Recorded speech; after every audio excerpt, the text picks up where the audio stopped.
Bien, buenas tardes. Les invito a abrir nuestras Biblias en la segunda carta del apóstol Pablo a los Corintios, en el capítulo 5. Ese va a ser el pasaje que vamos a escoger para explicar esto del Evangelio, en qué consiste el Evangelio. Y aquí Pablo, en el capítulo 5 de segunda de Corintios, da una definición bien breve, bien sintética, pero bien densa de cuál es el contenido fundamental del Evangelio. Entonces quiero que abramos nuestra Biblia en 2 de Corintios capítulo 5. Vamos a leer desde el verso 17 en adelante, cuando nos vamos a enfocar en el 18. Y lo siguiente, dice así: de modo que si alguno está en Cristo, nueva criatura es. Las cosas viejas pasaron, y aquí son todas hechas nuevas. Y todo esto proviene de Dios, quien nos reconcilió consigo mismo por Cristo, y nos dio el ministerio de la reconciliación. Que Dios estaba en Cristo reconciliando consigo al mundo, no tomándoles en cuenta a los hombres sus pecados, y nos encargó a nosotros la palabra o el mensaje de la reconciliación. Así que somos embajadores en nombre de Cristo, como si Dios rogase por medio de nosotros. Os rogamos en nombre de Cristo, reconciliaos con Dios. Al que no conoció pecado, por nosotros lo hizo pecado, para que nosotros fuésemos hechos justicia de Dios en él. Que el Señor quiera bendecir su palabra. Incluso si es primera vez que usted lee este pasaje, probablemente hay hasta un título en negrita arriba, y la palabra que más se repite de manera muy evidente en el pasaje es reconciliación. Vamos a hablar del Evangelio, o uno de los núcleos del Evangelio, como un mensaje que habla de la reconciliación. Vamos a hablar de reconciliación y al final por una vía, de una manera, reconciliación por sustitución.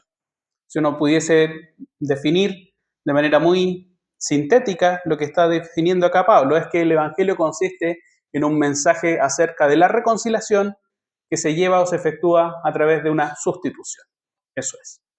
Ahora, piense lo siguiente. Ustedes tienen la fortuna o la mala fortuna de vivir en tiempos muy malos tiempos de guerra.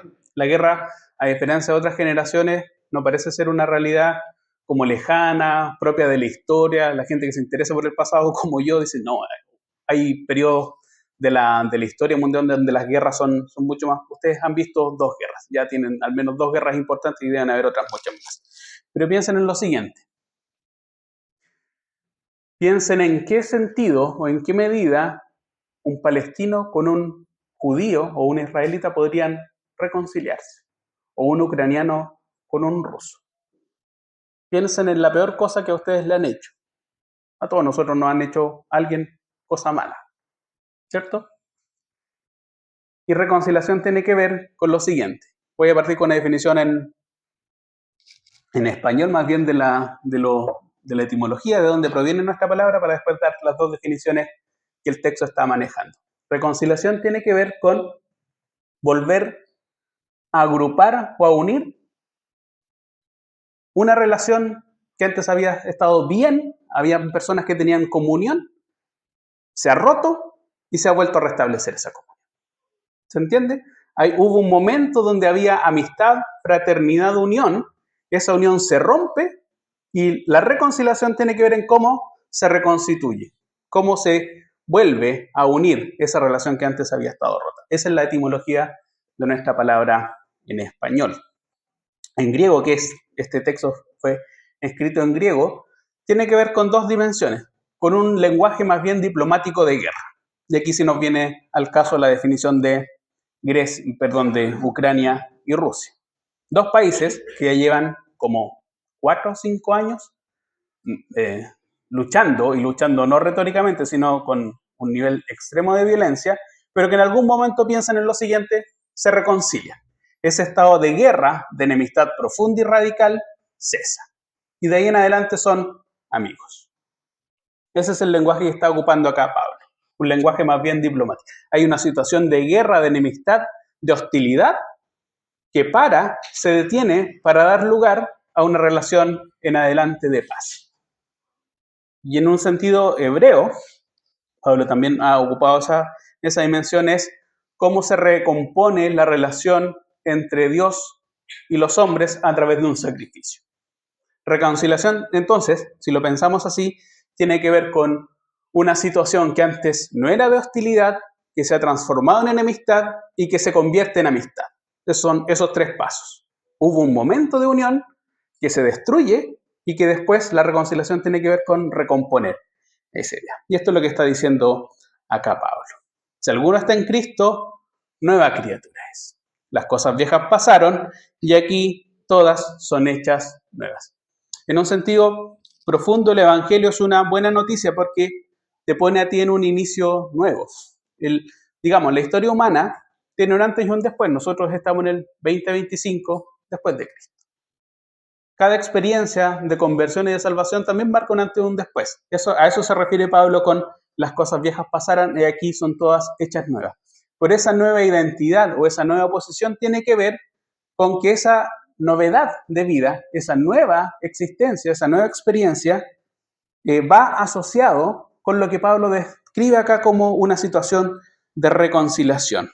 Todo esto, dice, verso 18, proviene de Dios, quien nos reconcilió consigo mismo por Cristo y nos dio el ministerio de la reconciliación. El versículo 18 es súper interesante. Piensen lo siguiente. Dice que todo esto proviene de Dios, quien nos reconcilió consigo mismo por Cristo. Lo que está diciendo acá Pablo es que nuestra situación natural no es de amistad con Dios. Ante Dios no hay enemigos, aliados y países neutrales. Hay países que tradicionalmente son neutrales. Suiza es el país más neutral por ello. Ante Dios no hay neutrales. Hay amigos o enemigos. Incluso, lo que está diciendo acá Pablo es que si tú no te piensas a ti como enemigo de Dios, eso no quiere decir que Dios no te considere su enemigo. Porque el pecado, esa realidad que tú puedes maquillar, puedes barnizar, puedes intentar bajarle su profundidad hablando de faltas, de deslices, de desviaciones, de errores. Eso en el lenguaje bíblico se llama pecado. Y eso destruye la relación con Dios. Eso destruye la relación con Dios. Y desde que existe el pecado, tú ya no puedes ser neutral frente a Dios, tú eres enemigo de Dios. Tú no eres neutral frente a Dios. De hecho, tú podrías decir, ya, mira, en Semana Santa yo no cometí ningún tipo de sacrilegio, no sé, esta gente que hace como asados para sacarle pica a los vecinos, no es gente que se opone activamente a las cosas de Dios. De hecho, tú puedes estar acá, en una iglesia, ocupar tiempo, y gloria a Dios porque estás ocupando tiempo, pero puedes ser en tu corazón enemigo de Dios. El hecho de que te intereses en las cosas de Dios, que vengas a una iglesia, no te transforma en amigo de Dios ni en aliado de Dios. Para convertirte en esta nueva creación o en aliado de Dios o en amigo de Dios, hay que decir lo siguiente, hay que aceptar ese mensaje de reconciliación. Si tú no aceptas y te apoderas de ese mensaje de reconciliación, no puedes ser amigo de Dios. Pero ¿sabes lo que es lo más fantástico del Evangelio? Es que acá Dios no te está diciendo que hagas un conjunto de pasos, que sigas A, B, C, que comiences a portarte bien y luego que adquieras cierta cuota de virtudes o de buenas acciones, luego Dios te va a declarar amigo. Te ganaste mi confianza y por lo tanto ahora eres mi amigo. Lo más fascinante y fantástico y desconcertante del Evangelio es que es la parte agravada la que da el primer paso y comienza la reconciliación. Todo esto proviene de Dios. No es que nosotros hayamos llegado a la convicción de lo he hecho pésimo con mi vida, de ahora en adelante me voy a comenzar a portar bien para ganarme. Es la parte herida, es la parte ofendida, la que da el primer paso. Es Dios el que comienza a efectuar el ministerio o el trabajo de la reconciliación. Tú no te reconcilias con Dios. Dios se reconcilia consigo mismo a través de Cristo para darte, extenderte la mano en señal de pacificación, en señal de paz. Piensa en lo siguiente, cuando yo decía, piensa en la peor cosa que alguien te haya hecho, lo que uno esperaría, naturalmente, es que esa persona ojalá viniera de rodillas, ojalá se humillase y me pidiera perdón. Y tal vez, si me pilla de buenas, capaz que hasta lo perdone. Lo que está diciendo Dios es que la salvación por justificación y reconciliación no funciona así para Él. Es la parte agravada la que da el primer paso. Nosotros naturalmente esperamos que Él se equivocó, Él me traicionó, Él me ofendió, Él tiene que. Dios dice, todo esto proviene de Dios, quien nos reconcilió consigo mismo por Cristo y nos dio el ministerio de la reconciliación. Esa es la primera gran verdad que yo querría subrayar acá. Es que Dios es el agente de la reconciliación. Todo proviene de Dios, es el origen, la fuente, el principal interesado en recomponer las relaciones entre tú y Dios no eres tú, es Dios. La reconciliación viene desde el cielo a la tierra, no desde la tierra hacia el cielo. El discurso de la religión siempre es el inverso. Si tú te portas bien, si tú te esfuerzas, si tú vas de rodillas, si haces algún tipo de demanda, capaz que restablezcas tu relación con Dios. Acá lo que está diciendo Pablo es que la reconciliación siempre es algo que proviene desde el cielo hacia la tierra y que tiene una persona, se efectúa vía una persona, vía un agente exclusivo que es acá definido como Cristo. Nos reconcilió consigo mismo por Cristo, quien nos dio el ministerio de la reconciliación. Y en esto consiste la reconciliación. Versículo 20. Que Dios estaba en Cristo, nuevamente reconciliando consigo al mundo, no tomándoles en cuenta a los hombres sus pecados. Esta es como la definición de la reconciliación. Que Dios estaba con Cristo, que Dios estaba en Cristo reconciliando consigo al mundo, y esto se efectúa de esta manera, no tomándoles en cuenta a los hombres sus pecados.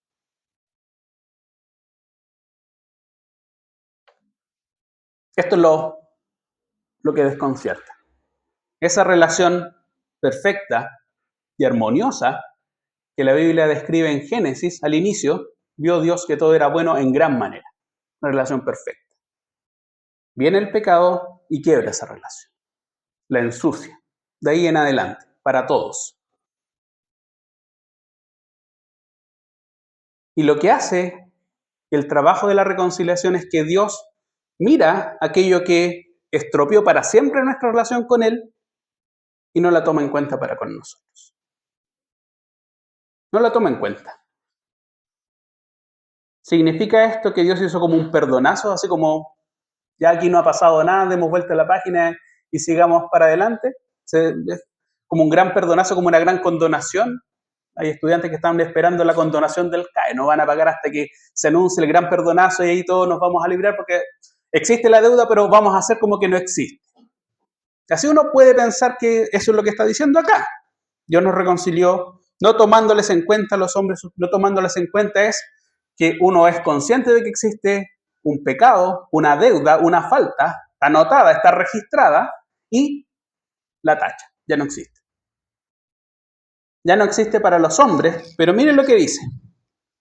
No tomándoles en cuenta a los hombres sus pecados, y nos encargó a nosotros la palabra de reconciliación, así que somos embajadores de Dios. La respuesta está en el versículo 21. Así que somos embajadores en nombre de Cristo, como si Dios rogase por nosotros. Por medio de nosotros os rogamos en nombre de Cristo, reconciliados con Dios.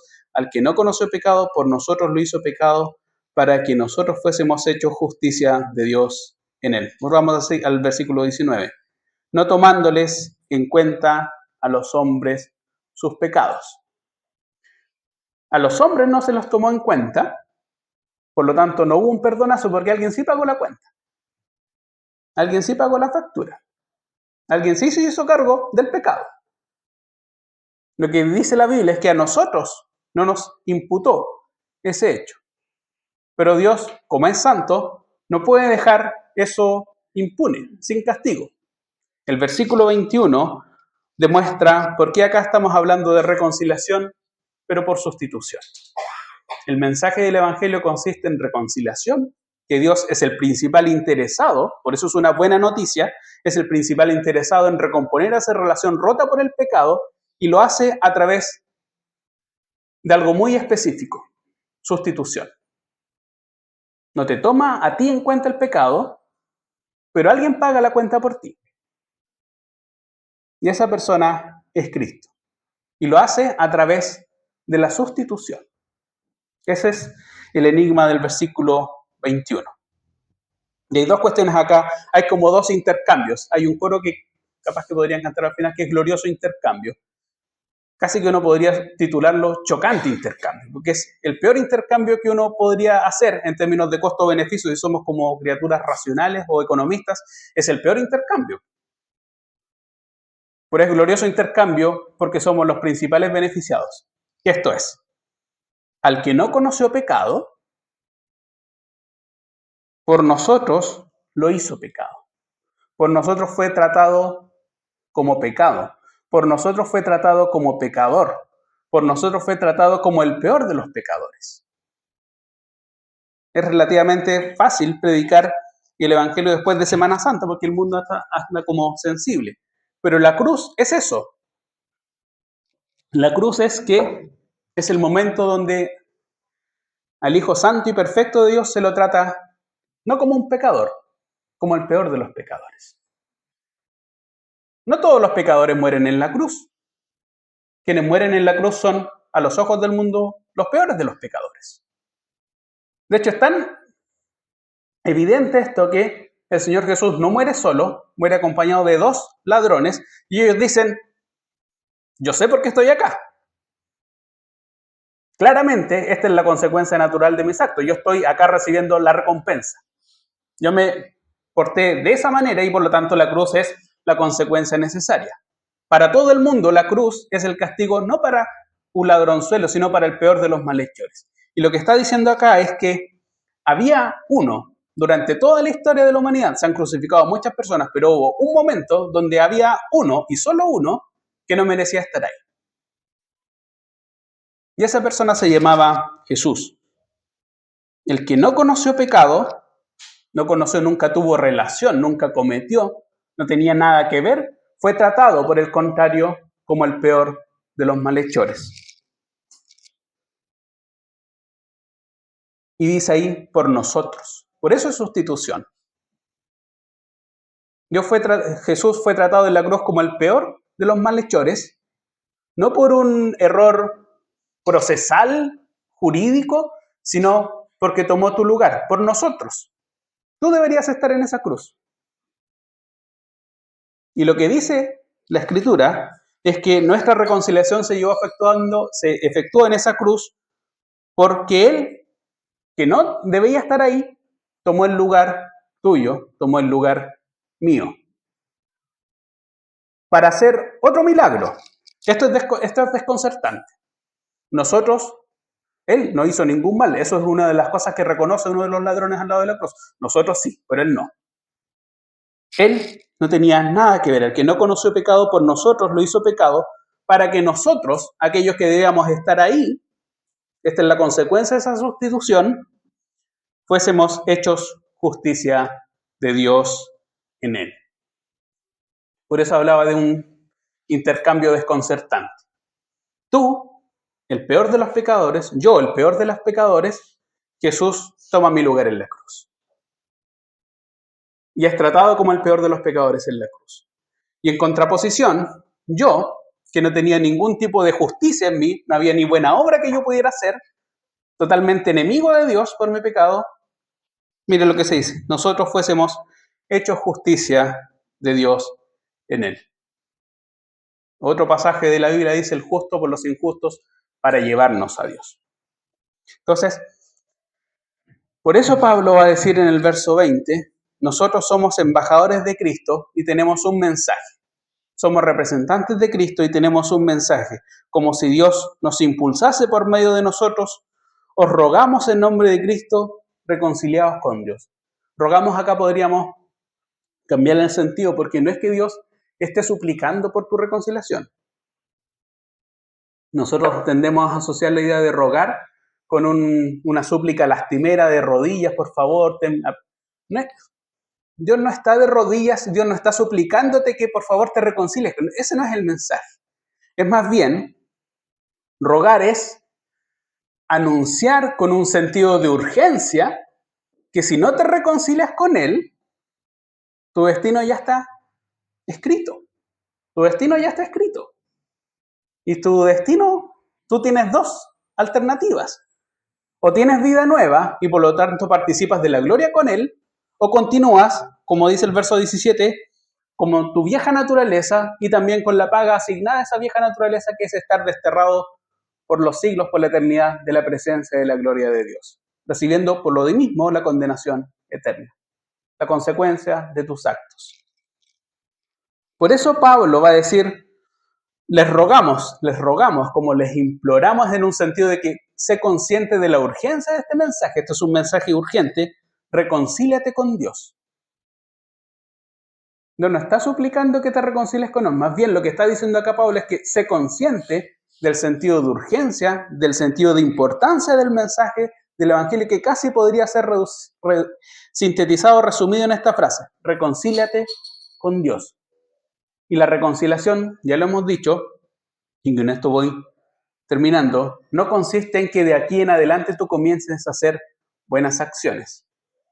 Dios ya lo efectuó todo. Nosotros tenemos la tendencia religiosa innata a pensar que me tengo que ganar la reconciliación o el perdón de Dios. Lo que hace el Evangelio es decir, el perdón ya está hecho porque Dios inició la reconciliación, Él la culminó en la cruz y Él te la ofrece así. Te la ofrece gratuitamente. Eso es lo desconcertante. Y por lo tanto, la única manera en que tú tengas nueva vida es que te apropies con fe del mensaje de la reconciliación por sustitución. Que Cristo no tenía nada que ver con el pecado y aún así lo pagó en la cruz para darte a ti la justicia que tú nunca podrías alcanzar por tus propios medios. Hay un autor que lo resume de la siguiente manera. La esencia del pecado es el hombre sustituyéndose a sí mismo en lugar de Dios, mientras que la esencia de la salvación es Dios sustituyéndose a sí mismo en lugar del hombre. El pecado es, yo soy mi propio Dios, yo creo mis propias reglas, yo no tengo necesidad de reconciliarme con nada, al final yo no estoy mal, no soy enemigo de Dios, ¿por qué tengo que aceptar este mensaje? Dios es, ve tu incapacidad, desciende al cielo, la parte agraviada, inicia el proceso de reconciliación y la culmina y te extiende y te dice, reconcíliate. Reconcíliate con Dios. Estás en una situación de enemistad, de enfrentamiento, de enemistad y Dios te ofrece paz. Paz no como ausencia de conflicto, no como una tregua, como las que se da en la guerra, sino volver a recomponer esa relación rota y quebrada para que de aquí en adelante tengas nueva vida. De aquí en adelante, nueva criatura es, las cosas viejas pasaron y aquí todas son hechas nuevas. La novedad de vida, el mensaje del Evangelio, es que esa relación rota por el pecado puede ser reconstituida. Tú puedes tener una relación de amistad con Dios. Jesús nos llama a sus amigos y Él anhela llamarte sus amigos, porque Él efectuó esa obra de reconciliación. Oremos entonces para...